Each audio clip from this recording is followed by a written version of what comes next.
Okay, hi guys. Excuse me. Apologies for the slight delay. Just changing some settings there so that everything should go as planned. Hopefully, we'll find out.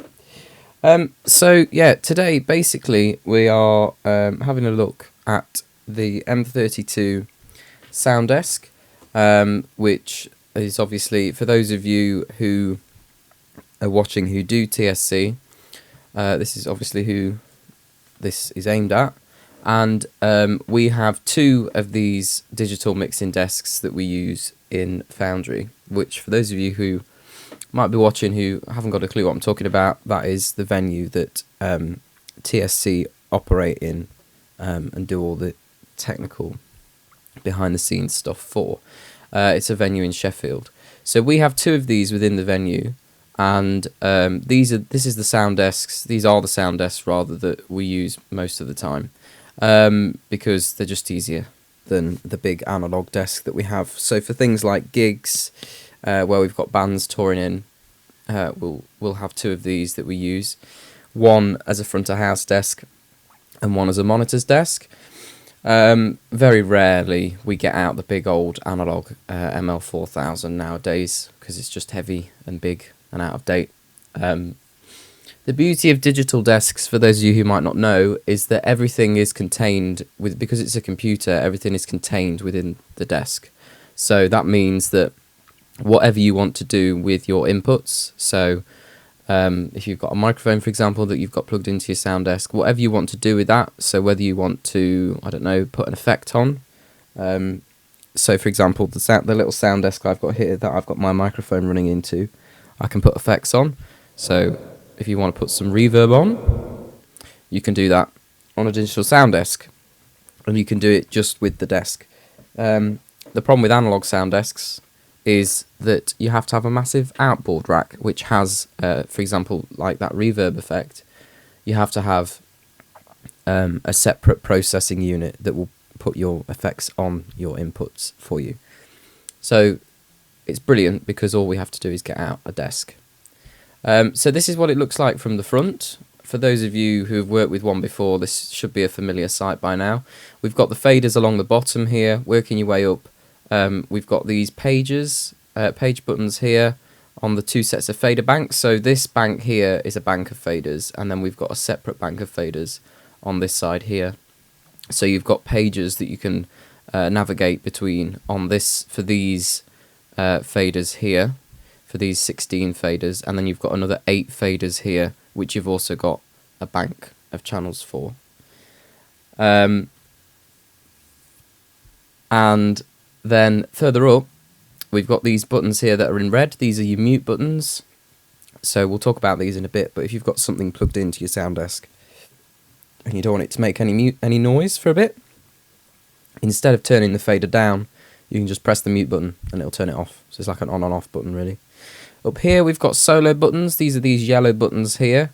They're really useful particularly for monitor engineers and during sound check, because a monitor engineer, for example, will have their headphones maybe plugged in, or they might have a little speaker that they're listening to everything through.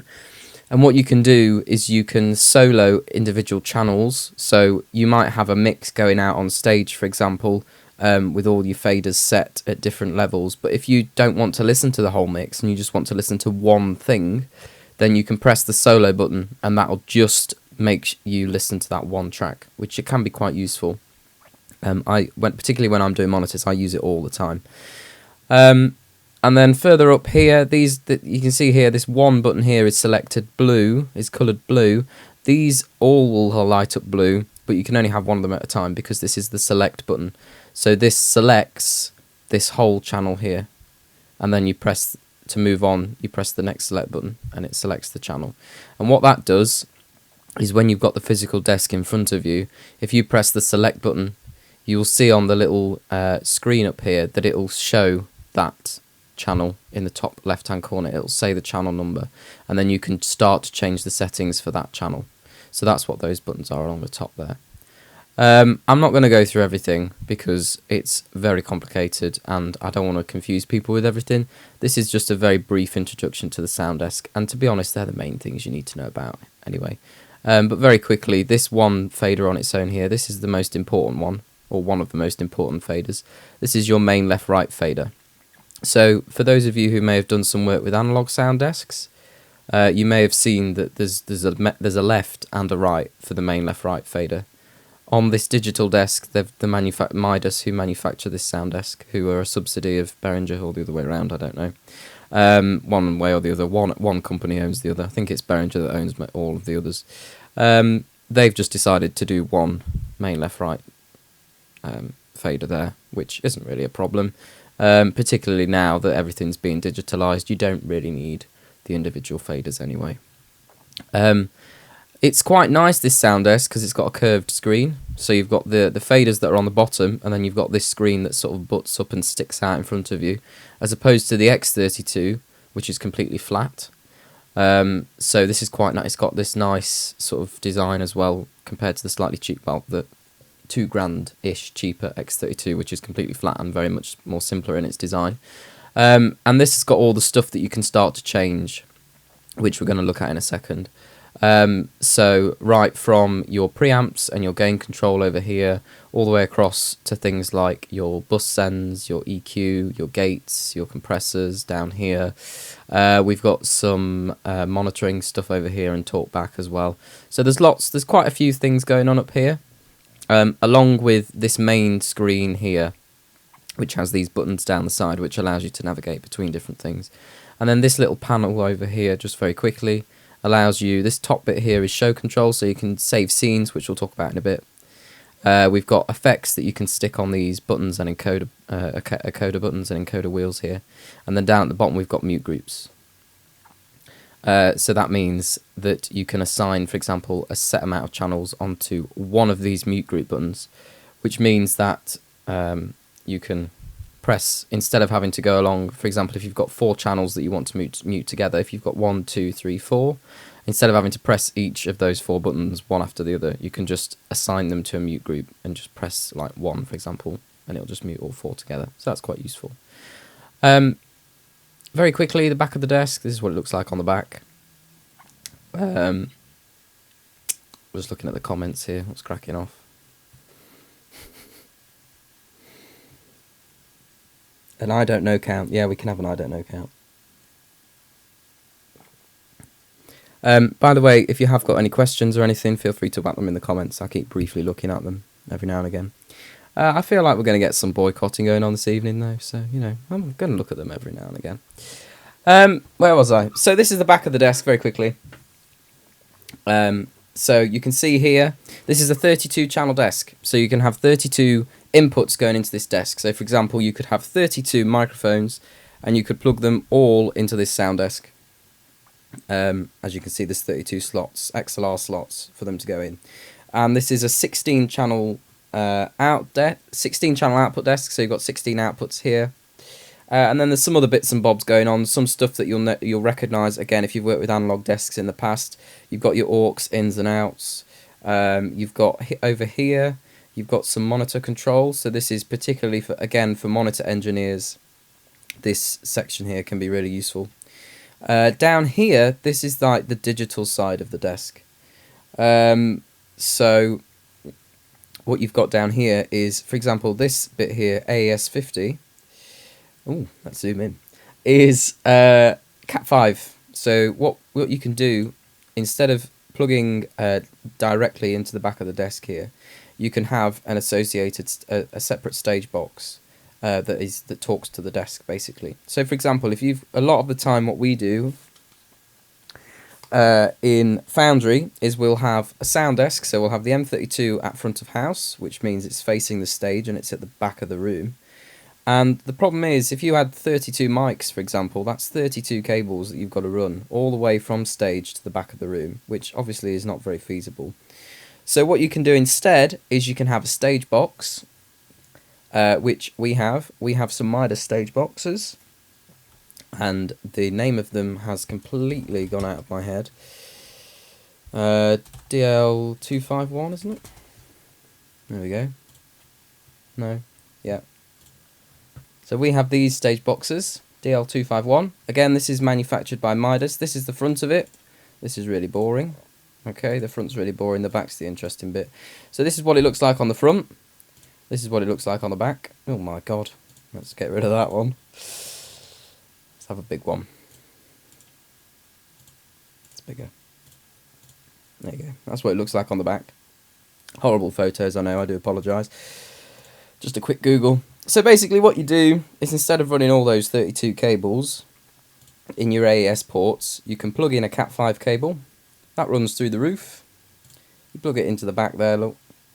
And you have this stage box at side of stage. So all of your inputs get plugged into the back of here, and then it runs down the Cat5 and ends up at the desk. Again, if that makes no sense to you, you don't know what Cat5 or AES50 or any of that is, don't worry.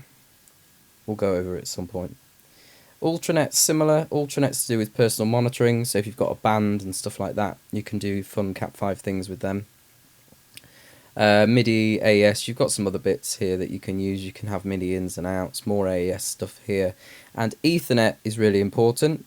So you can plug in, again, this is all run over Cat5. You can plug the M32, because it's a digital desk and it's got a computer inside of it. You can plug the M32 into a router, and you can connect to it using an iPad, and you can control the sound desk from an iPad instead of having to be sat in front of the desk all the time. And the other bit is this USB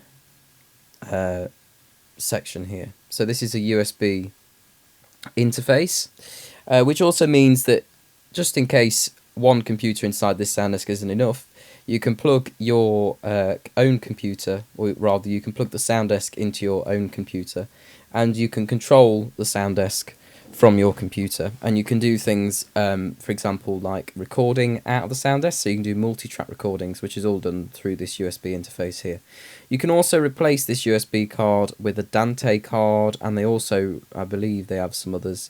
The main two I've used is a USB one and a Dante card. You can see they've got screws there, so you can just unscrew and that slides out, and then you just slide in the one that you want.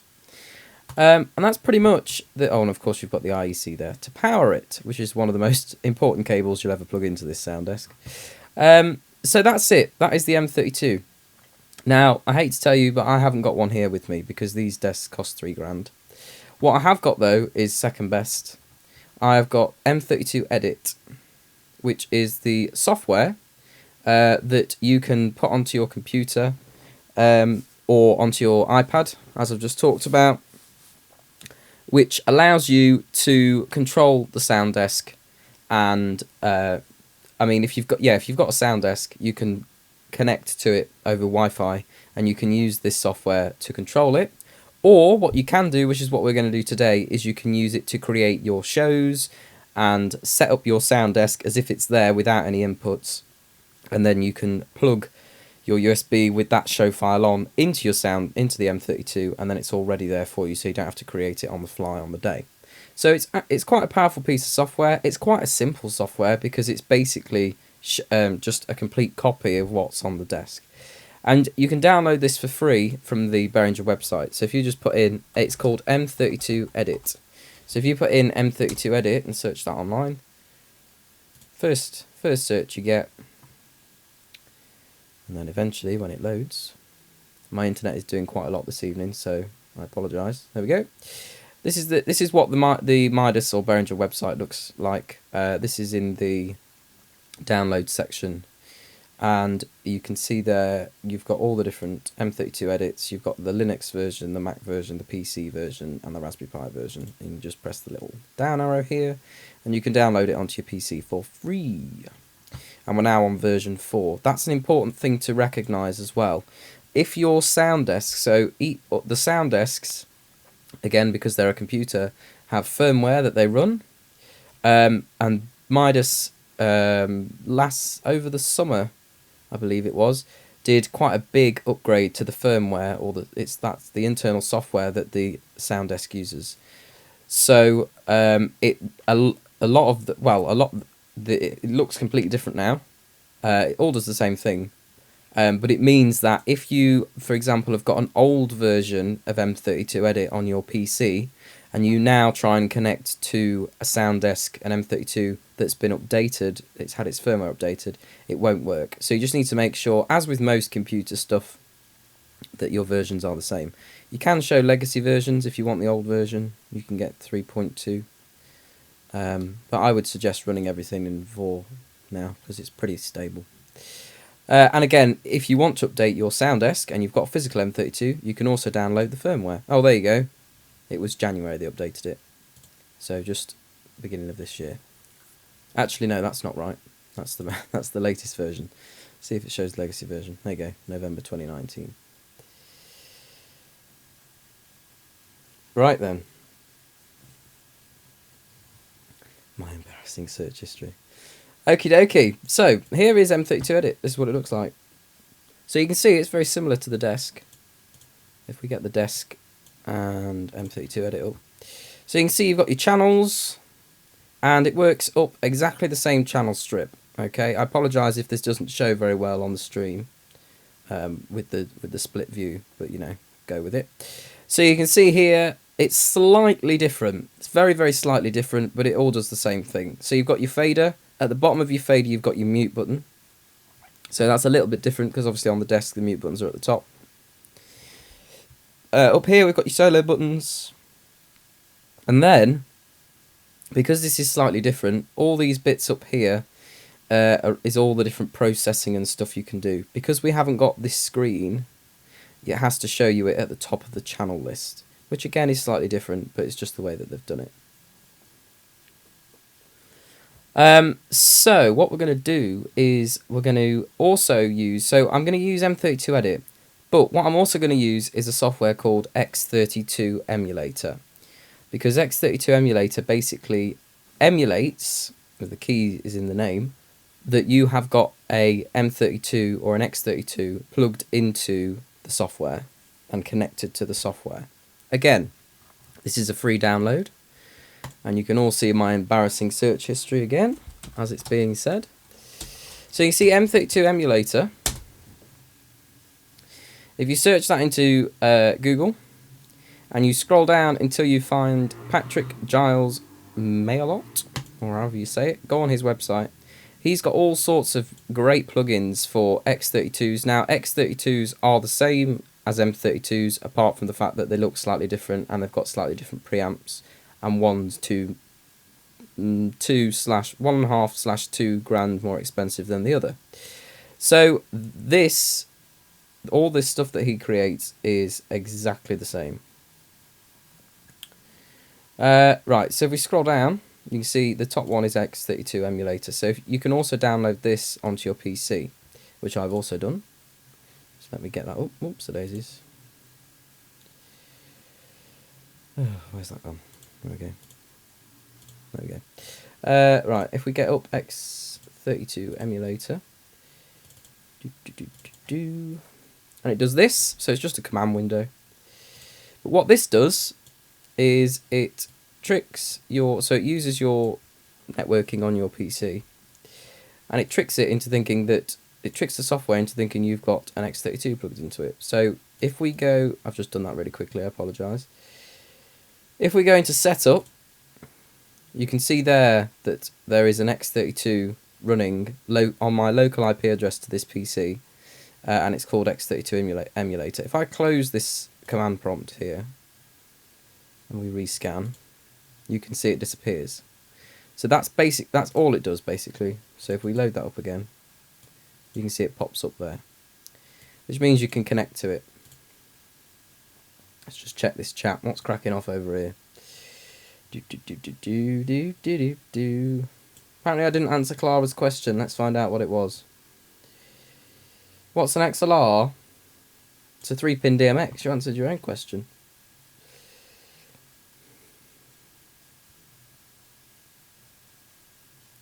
And my desktop shortcut that is but, just so that you can see what it is. I don't know where it is. Here somewhere. But, there it is. But is for radio. It's called broadcast using this tool. So there you go, and I've used it for Forge Radio. It's not a special kink or anything, don't worry about that, Freddie. Right, so anyway, let's connect to the X32. This is an important window that pops up. As you can see, I've already got a show loaded in here. Well, it's just a quick one I made before I started this. So some of my channels have got colour coding and different bits and bobs like that. So if I go into Setup and Connect, and I do Mixer to PC, that'll mean... So if you've got a desk that's already set up, as you can see, this one here is already got different colours, and it's all been named different things on the actual scribble strips that go across here, and you can see on these 8 channels here it's got different colours. If you've got a desk that's already set up like that and you're connecting it to your computer, you want to go Mixer to PC, because that'll mean that whatever you've already got on your mixer will then go and appear here in your M32 edit. If you do PC to mixer, the opposite will happen. So whatever you've got set up on your PC here will then go onto your desk. So if you want what you've set up on M32 Edit to synchronize to your desk, then you press PC to mixer. I'm going to do mixer to PC so it completely resets everything. So I'm going to do that now. And you can see it transfers everything. Now, if I had a physical desk, it would do this a lot quicker. It'd be done by now. But you can see that the command is running lots of different things. These are all just what we call OSC commands. Is it OSC or OCS? OSC. These are all OSC commands that's done through this window here. So you can see that it does quite a lot in the background. So that's reset it all now. So this is what it looks like if you completely just open a brand new version of M32 Edit. We're now going to get rid of this. So we're going to say bye-bye. But I'm going to keep it there in the background just in case we need it for reference. Okay, so we can close the setup window now. So, what we're going to do now is we're going to have a look at how to set up a desk. So what I'm going to do for those of you who are TSC is I'm going to set up a basic Tuesday club.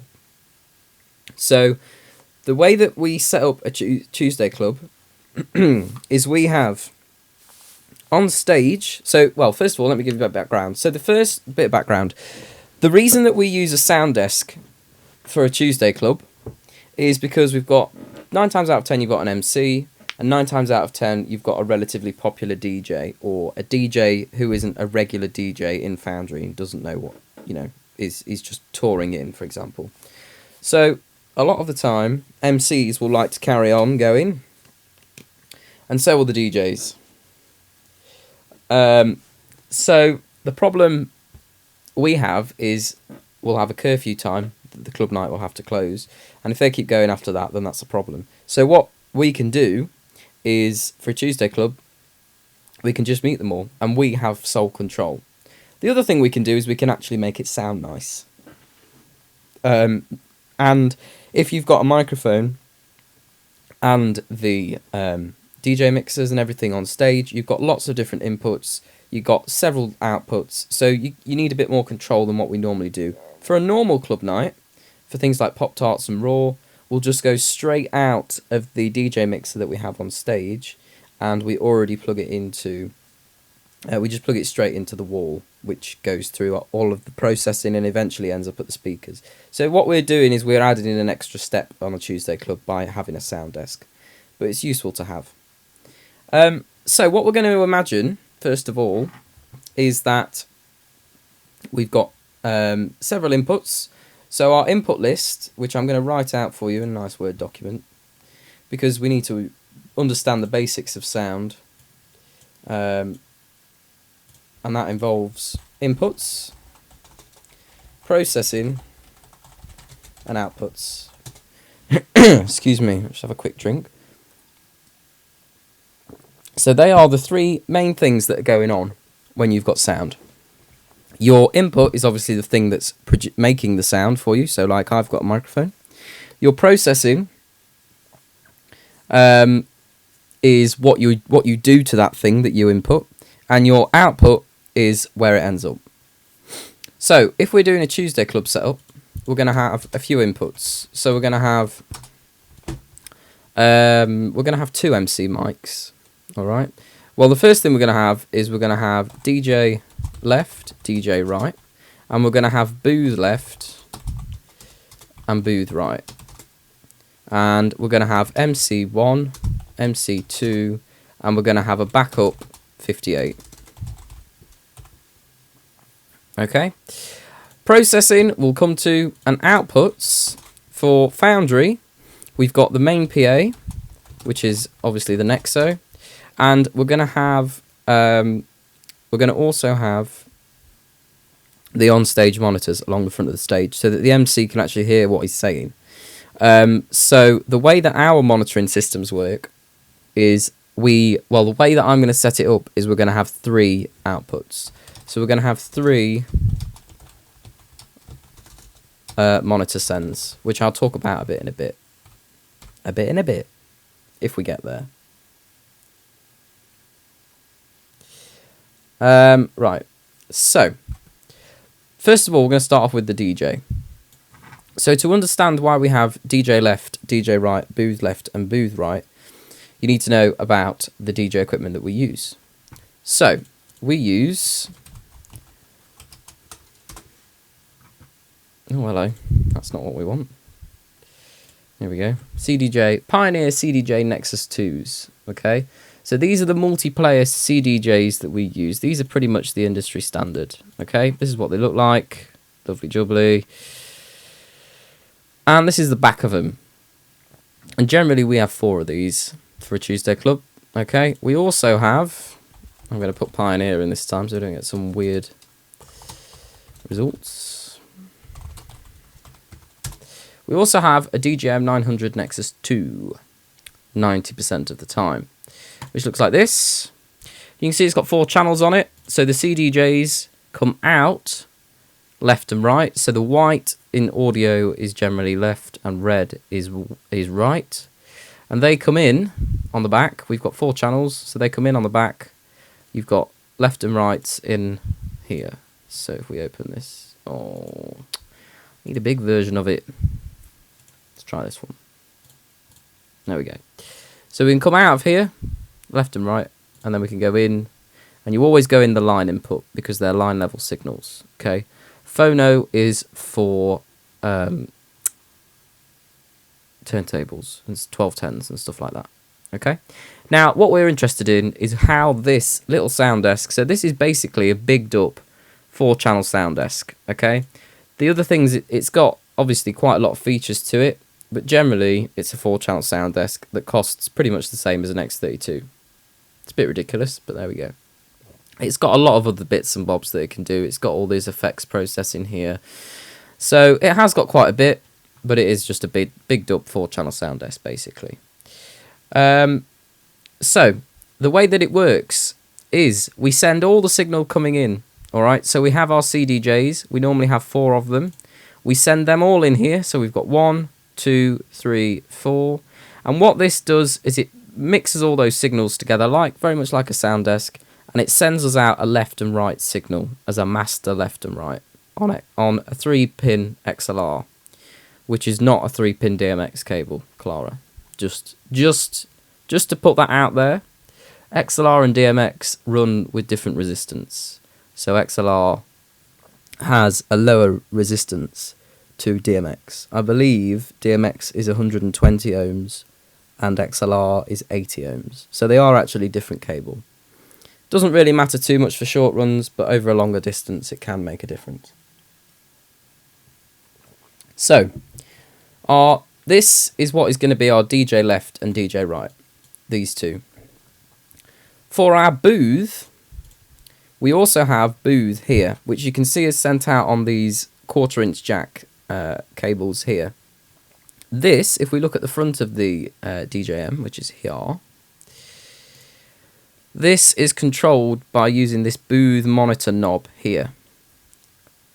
And basically what that does is it sends out a monitor mix of everything that the DJ is mixing. So again, normally if you see a DJ setup or a DJ doing a set, they'll have 2 speakers next door to them, and then you'll have the main speakers that is also giving you an output.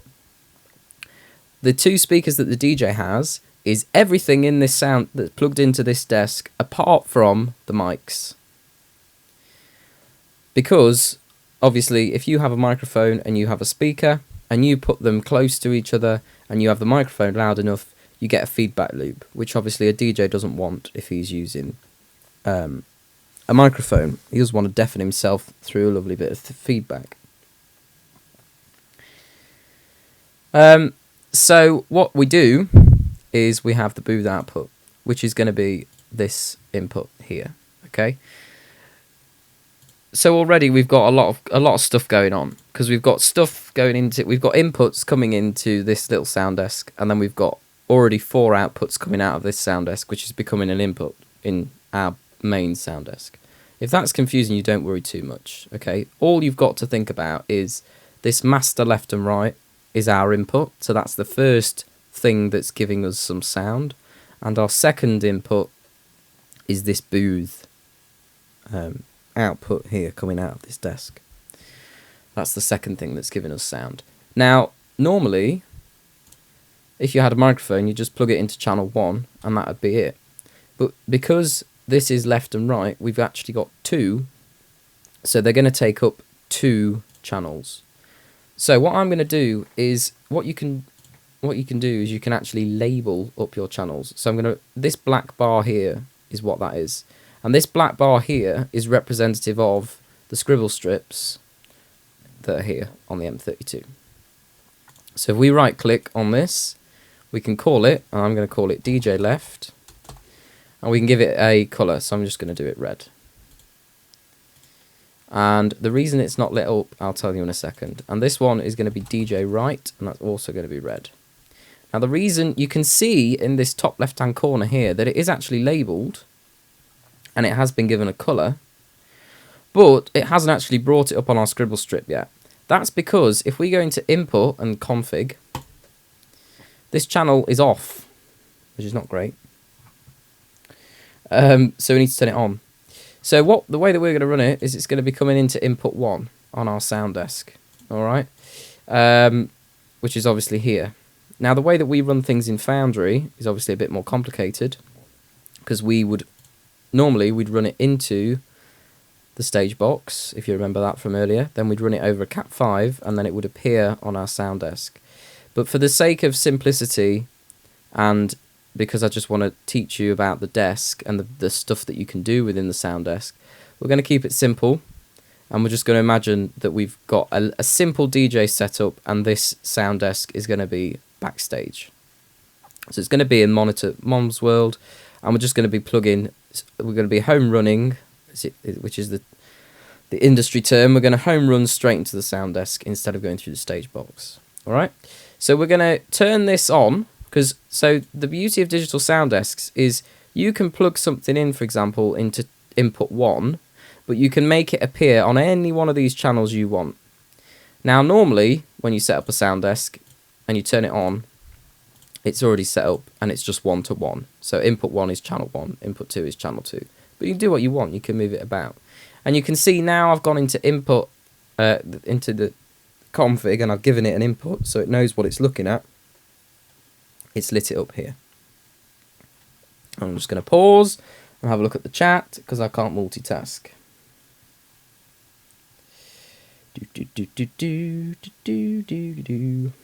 Yeah, I'm playing my own drinking game, don't worry.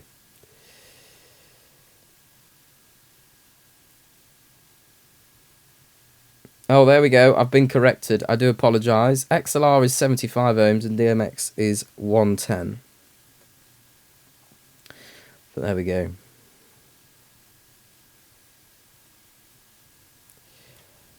Cool. It was off the top of my head, so I'm not gonna lie. I'm quite happy with that, to be fair. I haven't looked at that for ages. So we've already got our DJ left and right. There you go. We're in.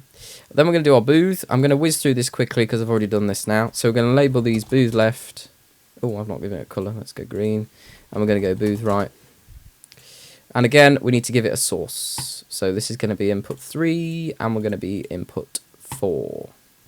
Oh, that one didn't save. So let's just do that again. There we go. So that's our DJ and our booth inputs sorted. Now the only problem, obviously, with not having a sound desk is I can't physically plug anything in. So you won't see what it looks like to get some level on these channels here, but we can talk about it hypothetically anyway. Don't worry about it. It's all good. So, DJ left. Let's just go back to mixer view for a second. We need to think about a few things that we're going to do with this now. Now, the fact that you can see up the top here, this is our gain control. And one of the most important things is to understand the difference between gain, what this gain, well, on the desk, it's a knob. So what we need to understand is what the difference between gain and the fader is. So gain, as you can see on the desk here, is within the preamp section of the sound desk. So that means that this is pre-amplification. So that means that this gain is having an impact, when you turn this knob up and down, it's having an impact on the raw signal that you're getting from whatever it is that's coming into your sound desk. So my microphone that I'm talking into at the moment, for example, I've got a gain control, and I've also got fader control, okay? Now, before anything happens to my microphone, so I could take out all, for example, I can take out, I don't know whether you'll be able to hear this on the stream, but I can take out all my highs and make me sound really muddy, which obviously sounds horrible, alright? So that's having an impact on the EQ, the equalizer, the sound frequencies that you can hear. I'm just taking it in and out there. That happens after you've done your gain, okay? So your gain is the first thing that has an impact on your signal that's coming into your sound desk. The fader is completely the opposite. That's the last thing that happens in the chain, okay? And what M32 Edit does quite nicely is gives you somewhere, here we go, gives you a bit of a display of what's actually going on here. So you can see at all the different points, so gain happens here at the beginning, and your fader is at the end here. And then you've got all these different things that you can make happen in between your input coming in and being gained and your output going out and being set and having an impact on the fader. So all you need to remember is gain is the sound level that's coming into the sound desk and the impact that you're having on that sound coming into the desk. And the fader controls the level of your thing that you've got coming into the sound desk going out of the main speakers. Okay, so you can't get, if you get those two things confused, it can end really, really badly. That's why you always, whenever you plug anything into a sound desk, that's why you get your gain levels right first, and then when you're mixing a show, for example, so if you've got loads of mic inputs, you mix it on the faders, because you mix it to sound good out of the main left right. You don't sit there playing with the gain knob trying to mix it on the gain knob and leave all your faders at 0, because that just wouldn't work. Excuse me. So for a DJ mixer such as the DJ M900 Nexus 2, there isn't a lot we need to do. It's quite a nice easy input to deal with, because what we can do, although I've just told you not to leave everything at 0 or unity, if I say unity it means leaving your fader at 0, okay? To be honest, there's not that much you need to do. You don't really need to gain it up. You can just leave it at -12, and you can just turn these up to 0 pretty much most of the time, and you don't need to do anything else. In Foundry, that is. Sometimes if you are elsewhere and they haven't got the nice processing that we've got, or it's not quite the same system, you might need to change what you do. But generally, by the end of the night, you can get everything to 0, and it's all good. Okay? Now, the key bit to remember there is, I said, by the end of the night, you can get it at 0. What you need to think about is how you're going to, as a sound engineer, once you've got everything set up, to be honest, there isn't that much you can do, apart from adjust the sound levels. So you need to think about what you want your night to sound like. So, generally what I do is I start off with the decks and the output from the DJM at about -5-ish. Okay? Between -10 and -5. depending on what it sounds like. And then incrementally over the evening and over the night, I'll increase it, and eventually we'll get to 0. Okay? But we won't start off at 0, because if I start off at 0 and it's already really, really, really loud, by the time it gets... So if you've got supports, for example, they don't need to be banging, because the room's not going to be full. So you can have it at a lower volume, and then as the night goes on, you can increase it. Now, the other thing that you need to think that we need to talk about is linking channels. Okay, so as you can see at the moment, even though these are left and right, so these are actually a pair of channels in theory. They're a stereo pair, which means one of them is left and one of them is right.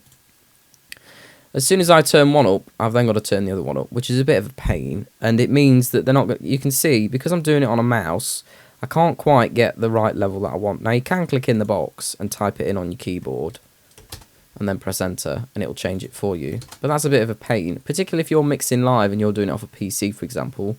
It's not going to sound very nice if you suddenly jump from -5 to 0.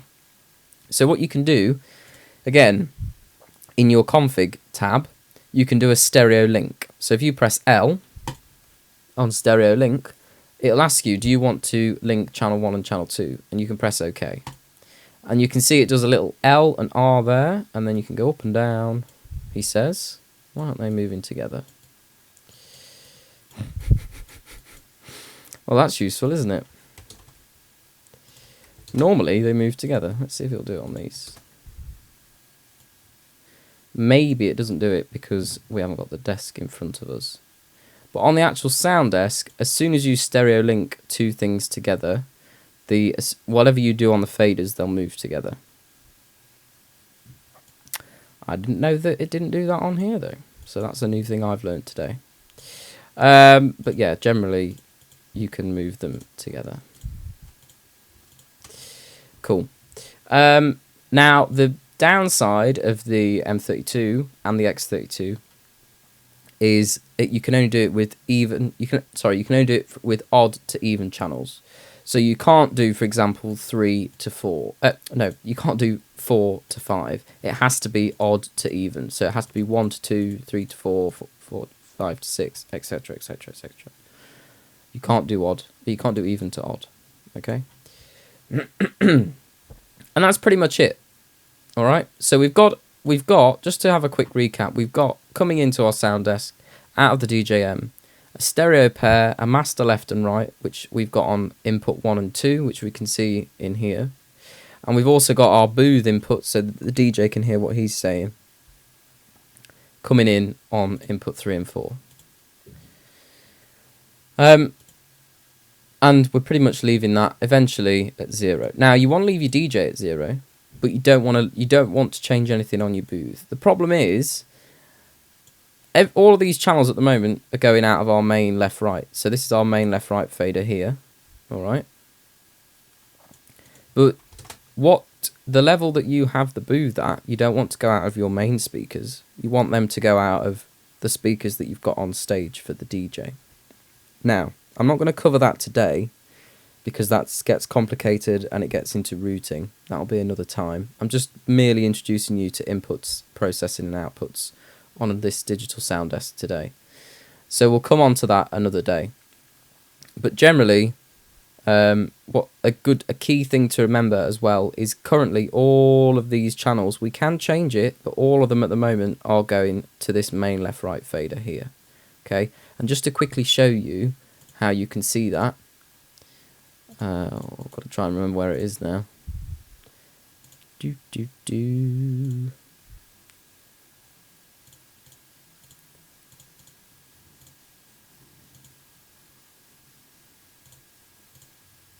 Oh, maybe these aren't actually now. That's interesting. So it doesn't quite work like the sound desk does, which is, I mean, obviously going to happen. So I apologise. So in main, if LR is highlighted orange, it's going to your main left right. Now this is where you get the difference between the software and the sound desk. So the sound desk, all of them automatically are set to go, when you set up a new show, they're set to go to main left right. Here, they're not. So you have to assign them to main, left, right. So again, it's a little bit, I'll keep pressing that, it's a little bit different, okay? But you just have to remember that. And if you want them to go to different places, then we can do that, okay? So I feel like we've covered inputs, all right? Now, for your well, we've covered these inputs to start off with. I'm just going to whiz through some microphone inputs, and then we'll look at processing. And we'll do outputs next time, because that's where we get busy with routing and stuff like that. So we're just going to do inputs and processing today. So here, we're going to have this as MC1, and this is going to be a yellow, and we're going to give that's going to be input number 5, and this one's going to be MC2. I'm going to do that one. Actually, to be fair, a lot of people use pink for people, so we're going to do pink. Don't know why. Probably some industry thing. And then this one's going to be a backup 58. So what we're seeing here, what are we on now? Channel 7. Why didn't that give you a colour? There we go. So we're going to have 2 wireless mics. Now in Foundry we have these bad boys. We have Sennheiser. We have a 4-way rack of well, we have more than that, but we have, for a Tuesday Club, we use Sennheiser EW500 G3s. Oh, they like to have space in between the two. So this is what we have. So we have the mic, which I'm sure most TSC people who have worked at least a Tuesday Club will recognise by now. That's what the mic looks like. And you also have the receiver pack, which is there. And that's it. Alright. And our rack looks a bit different to this, because all you can see is the front of them. But again, we've got a plate, panel, a 1U panel, with 4 XLRs on and 2 BNC connectors. And the XLRs, because we've got a 4-way rack, so we've got 4 of these in a rack. The 4 XLRs are for each one of these receiver packs, and the 2 BNCs are for the antennas that we plug in. Again, don't really need to worry about that too much today. The main thing that we're interested in is that these are wireless mics, and then we've got 2 hypothetically plugged into our sound desk. So, and we're also going to have a backup 58. So this is a wired mic. This is an industry standard mic. And this is manufactured by another company called Shure. And this is pretty much what you'll find everywhere. If you go to a venue and they've got in-house techs and you cannot find a Shure SM58, get yourself out. Basically. So this is an SM58. This has been around for 60 plus years, and there's been a lot of research and development done into these mics, and they are pretty good. They do the job pretty well. And I will always, whenever I do a Tuesday Club, have one of these as my backup. In case the wireless systems go down, it's always a good idea to have a backup wired mic, so that the MC can just grab it. He's not going to have a go at you, and he can just grab it and get on with what he wants to do while you try and sort out the wireless system. So we're going to have that plugged in as well. Okay? Now, obviously mics are different because they are not sending us a left-right stereo output. They're sent, well, this is where it gets a bit confusing, but it's a balanced XLR. So whereas these will be unbalanced because they are one side of the stereo pair, this will be a balanced XLR, so this gives us everything, okay?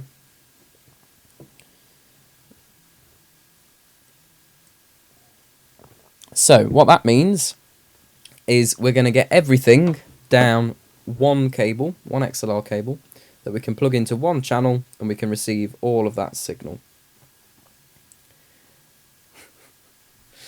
Just reading the chat. See, there's not many questions popping up in this chat. It is just generally, let's piss about. So I like it. True to TSC standards. Well done, team. So, where was I? So there's a bit more that we can do with these mics, because microphones, so there's a difference. There's 2 different types of signal with sound. There's a line level signal. Well, there's a few more than just these 2, but generally what we've got going on here is we've got 2 types of sound signal. We've got a line level signal, and we've got a mic level signal. So the line level signal is louder. which is why we don't really have to do anything in terms of gain with the DJ input. The mic level signal is a lot quieter. Okay, team. That's a few shots there, everybody. If people in the chat want to look up what voltage,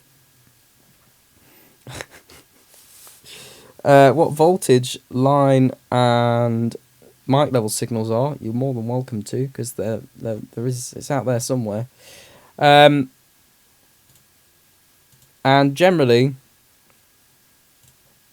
mics, as I've said, are a lot quieter than line level signals, which means we have to do something in the terms of gain. Okay, so we have to pre-amplify it before we actually hear it.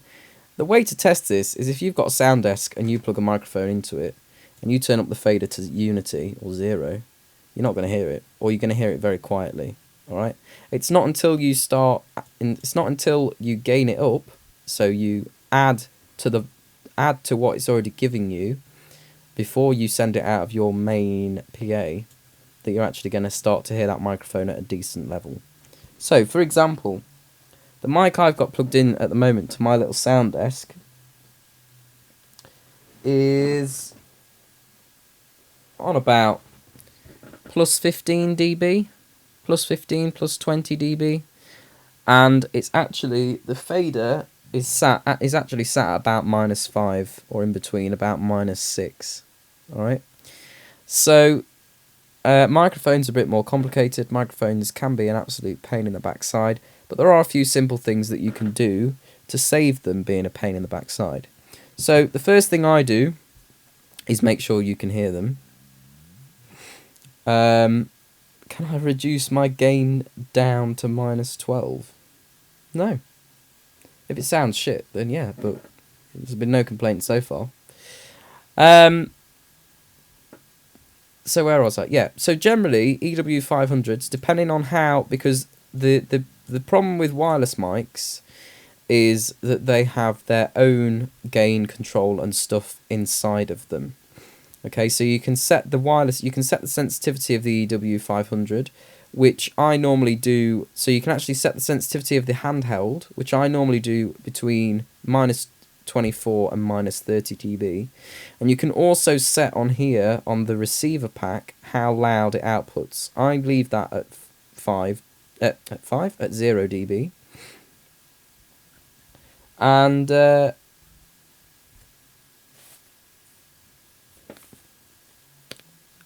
basically what you can, so you've already got some changes to the gain that you've got coming in from a wireless microphone. So wireless mics are a bit complicated, a bit more complicated than an SM58, for example, because you just whack that in, you gain it on the sound desk, and you haven't got to worry about anything else.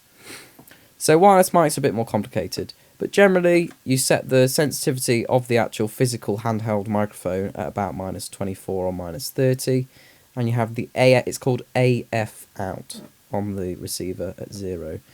And then we can have, generally that means then, depending on the person that you've got shouting into your microphone, generally my gain will be between about, as you can see here, about -19, -18, plus 19, plus 18, and about plus 20, 25. I don't generally go above 25, because there's other things you can do just to prevent you from having to go any higher on your gain. And then again, on your fader, start lower and increase it over the night if you need to.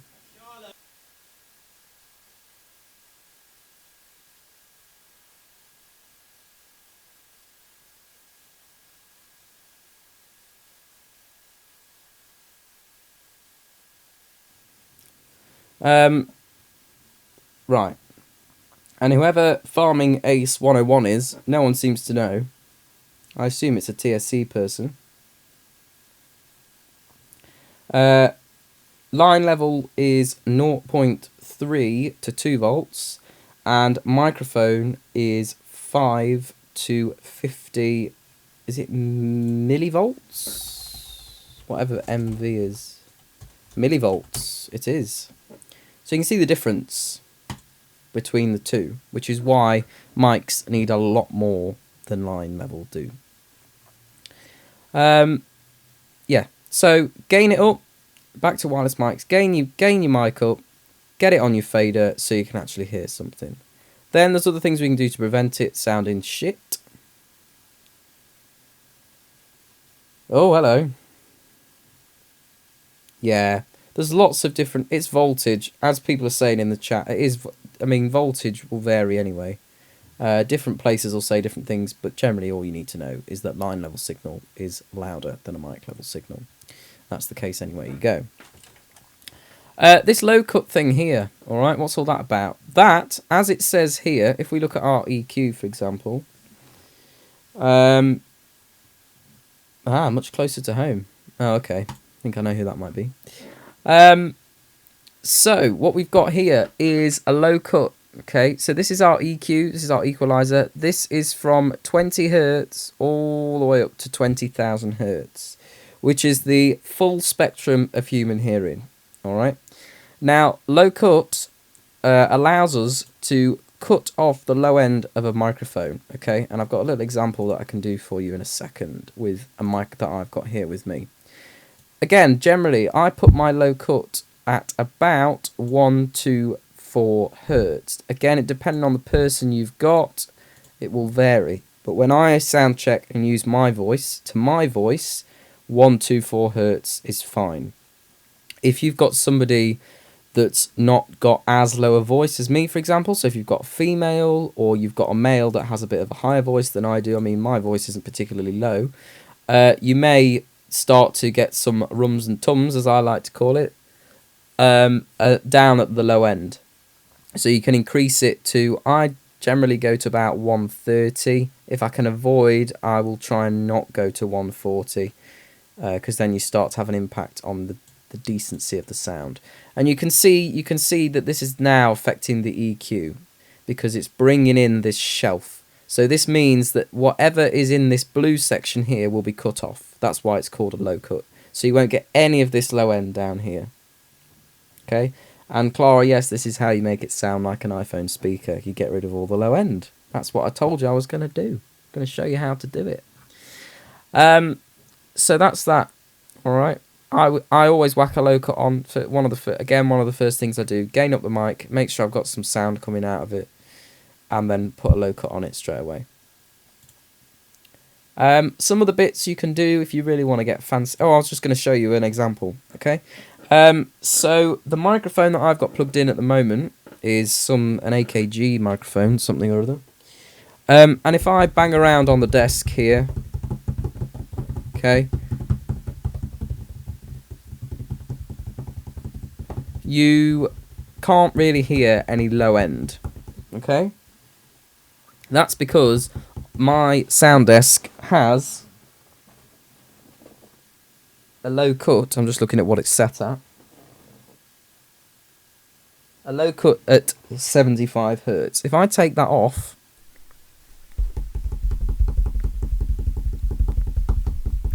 doesn't make a massive difference. But you can now hear there is a lot more low end there. Well, I can anyway through my headphones. Don't know how well that'll come out on YouTube. Oh, apologies, that was my finger clicking. So you can see that it will have a bit of an impact. Don't know how well that'll come out on YouTube, but there you go. Okay. So that's what a low cut does. And again, you can hear the difference. It's a lot more higher, and there's hardly any low rums and tums down the bottom there. Okay. So that's the difference between having a low cut on and having a low cut off. Now I also have a 3-band EQ on this sound desk, which means I've got a set. It's preset on the sound desk. It's only a small little sound desk. So it's set. You can't change the frequencies that you're having an impact on. So it has also got an 80 Hertz low cut. So you can hear if I take that out as well. Sorry, this is the EQ. So it's got an 80 Hertz low on the EQ. So if I take the 80 Hertz that I've got out, that this is having an impact on, again, you can hear now I'm really high. There's no roundness at the low end to my voice. And this is what I mean about if you start increasing this low cut too high, you're just going to make it sound horrible, like an iPhone speaker, as I get quite commonly told my Tuesday clubs sound like. So how much of this you take in and you put into practice is up to you. Other things you can do is a gate. So a gate, we've got two different things. We've got a gate and a compressor. So a gate, very much like a garden gate or just a general gate that you will come across in everyday life, lets things through it, but doesn't let other things through it. Okay? And this is quite hard to demonstrate without the physical input coming into the sound desk. But if you imagine, you can see this scale that we've got here. So we go from minus, whatever it is, minus 80 dB, or minus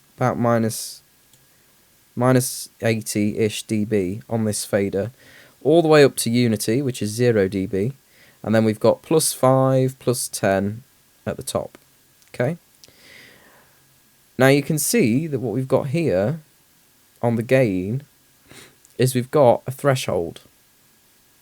Okay, so what you can set on your gain is a threshold, and your threshold is how much, at what level of decibels it will allow sound through. Okay, so this is this isn't really used in a live setting. I very rarely use gates, to be honest with you, because I just don't really see, particularly in a live setting, it's just not really worth it. But you can do it, you can set it up, and it can be quite good to do. So you can set your threshold, okay, and that is at what sound level that thing has to reach before it will be allowed through the gate and it will get output, and it will be sent to the output, okay. It's quite good for things like kick drums, okay, because if you've obviously a kick drum will have a microphone on it, right? But you don't necessarily, when the drummer is playing snare, cymbals, and all the toms and everything, you don't want to be hearing background noise from that kick drum. So it's quite good for a studio setup, because until the drummer gives a nice good kick on the kick drum, you're not going to get any background noise or anything from the microphone, because you've set the gate to only allow sound through when it reaches a certain sound level in terms of decibels. You can do other fancy things as well. So your range sets some other bits and bobs up. The best way to understand what gates are is to sit and have a play with them, to be honest with you, which is what I did. I went and sat in a studio and had a play around with them. Alright. A compressor does the opposite. Okay. So you set your threshold, and this is good for a Tuesday Club setup. These I do use for a Tuesday Club setup. Okay, so a compressor, again, you set your threshold. So generally I set mine at about between minus 20 and minus 18 dB. And then your ratio, we'll talk about that in a minute.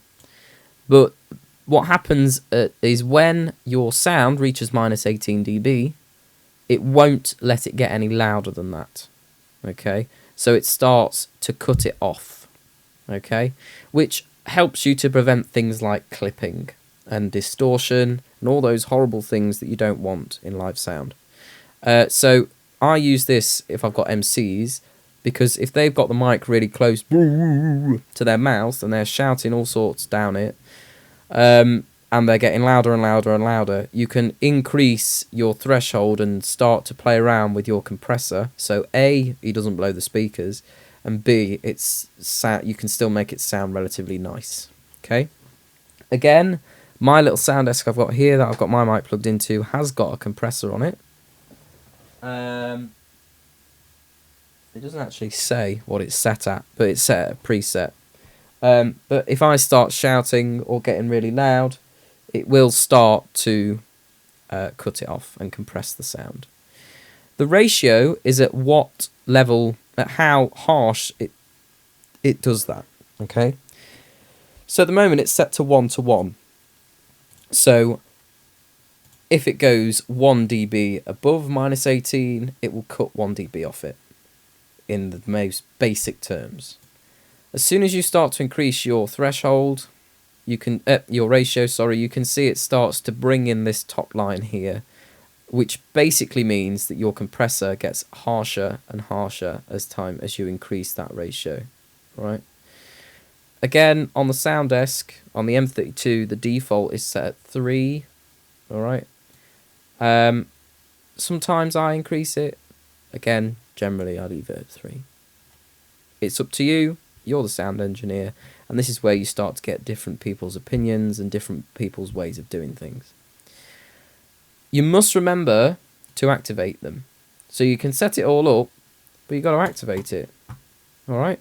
You can be stood there playing around, tinkering with it, and then you realise that you've done it all and you think it's changed the sound, but you're just kidding yourself and it hasn't because you've not even turned it on. All right? So my advice would be, if you're going to use a compressor, turn it on first and then start making your changes. And you can see as soon as we activate the compressor, in here you can see it then becomes a position and it's inserted onto our input. So it goes through from gain, and you can see that if I turn the gate on, so your microphone, if you have, or well, we're doing it on the DJ thing, but you will actually have it on the microphone. So it would hit the gate first, then it hits your compressor, then what's that in the middle there? We've got a noise gate as well. Got all sorts cracking off here. Then it hits your EQ, so we need to turn that on, and then it hits your fader. So it goes through all these different levels of processing before it gets to your fader, which is your post fader over here. This little arrow here. Right, what else have we got here? So your EQ, again, it very much varies depending on the sound system you've got, depending on the how full the room is, etc, etc, etc. My advice would be to try and use parametric EQs if you can. So there's two different types of EQ. There's this one, which is called a parametric EQ, which does it in a wave form like this. So it takes, so let's just have a quick look at this here. So your low, where are we? Our high here, for example. Oh no, let's use our high mid actually. So let's just cut out that high shelf there. Let's put that at 0. Right, so you can see here we've got our high mid. All right. Now this starts. This is cutting out at 3,550 hertz. Okay. But you can see that, so the peak of the wave is at 3K55. All right, but either side of that, it will also start to cut out those other frequencies either side of it, which means that it does a nice cut across those frequencies. If you use a graphic EQ, which is the other type of equalizer that you have, that allows you to cut out individual frequencies one at a time, which we can have a look at potentially. Here we go. So you can see that this is a dual graphic EQ here. So instead of doing the wave of frequencies that we get on a parametric, we actually get individual frequencies that we can cut out or put in or take out. So that's the difference between the two. I would try and use a parametric where you can, because you get a nicer wave and it doesn't just cut out individual frequencies. But at the output section, which I'll do another time if I carry on doing these, for me, I always try and EQ my system with a graphic EQ, because you can just pinpoint those frequencies that you want to get rid of. So that's that. But if you want to, you can put a little parametric EQ on your mic to make it try and sound nice if you want to. And that's pretty much it, because the rest of it is all to do with sending it to different places, putting effects on it, which I'm not going to do in this video because I just wanted to talk you through the basics of the desk and the setup that you've got.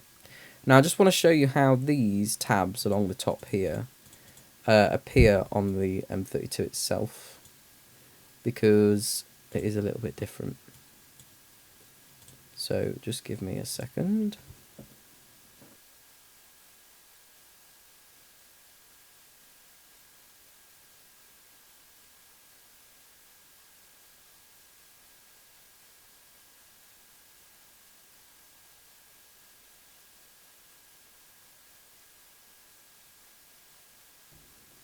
Right, apologies about that. So the way that it transfers into the M32 here is very similar. All right.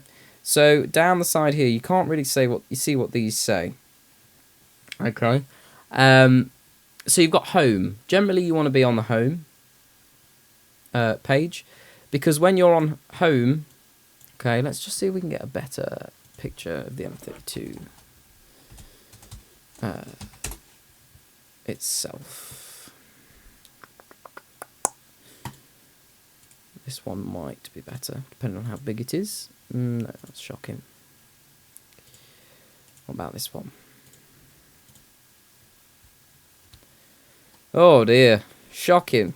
Alright, we'll go with it though. Unless I can just find very quickly a better one. Let's see what this one looks like. Okay, so we can sort of see it here. There we go, perfect. Alright, so you can see here we've got different tabs. Alright, so you've got home, config, gate, dynamic, EQ, sends, main. Again, here we've got these first two, mixer and channel. These are sort of the home tab. Then we've got config, gate, dynamic, EQ, sends, and main. So it's very, very, very, very similar setup to what you actually get on the physical screen. Now this, granted, looks a little bit different now in the firmware. They've made it more black as opposed to this white colour scheme, but generally it's exactly the same thing. Now there's two different ways of accessing the different pages on the M32 if you want to. Alright, so you can either use, if you press the home button, you can then use these backwards and forward, go left and right, and that allows you to go left and right on these pages here. Or if you don't want to do that, when you've selected your channel, you can press view. So you can see at the moment we've got channel, whatever this is, channel 13 selected, and they're viewing the dynamics, which is your compressor. And if we go across, you can see we've got channel 13 selected there, and we're viewing the compressor settings here. So there's two different ways of accessing accessing the features on the M32. It works with all these other bits. So to start off with, it does look a bit complicated, but it is quite a simple desk to work your head around, and it's quite a good desk to start off with if you want to learn about how to use a digital sound desk, because the other ones can get a bit confusing and complicated. But that's generally it. Alright? So that's a general introduction to the Behringer oh, I can't believe I nearly said that. To the Midas M32. If you've got any questions, feel free to whack them in the chat. You can also send them to the TSC email or get in touch with me, and I can talk you through some different bits of whatever you've got your questions on. Okay, that's generally how to set it up though, and what all the different functions are. Obviously we've not gone into massive detail on some of the bits, but like I say, I'll do that at another time if I carry on with these. The last thing I'm going to do before I go is I'm going to save this as a scene. So this was this section over here that I was talking about, this show control section here, which allows you to save this setup that you've got. So if you, on here, on M32 Edit, it exists in save. I select all, okay. Doesn't really matter, because if you say, there's two different options. You can save a preset, or you can save a scene. So I'm going to save a scene, which saves all of this stuff anyway. So save as a scene, and this is saving it onto your local hard drive on your computer. So I'm just going to whack it in data. I'm just going to call it training scene.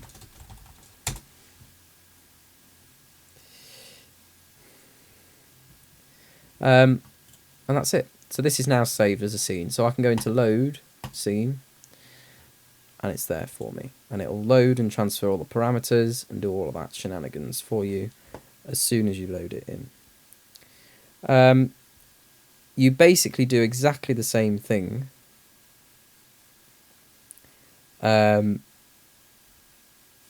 with the desk itself. Okay, all you do is you go into view. You have to go across. For some reason, it opens a. I can't remember which tab it is. I think it might be the Cues tab, which I believe is the presets. So if you've got a show, you can. This is why it's got next and last.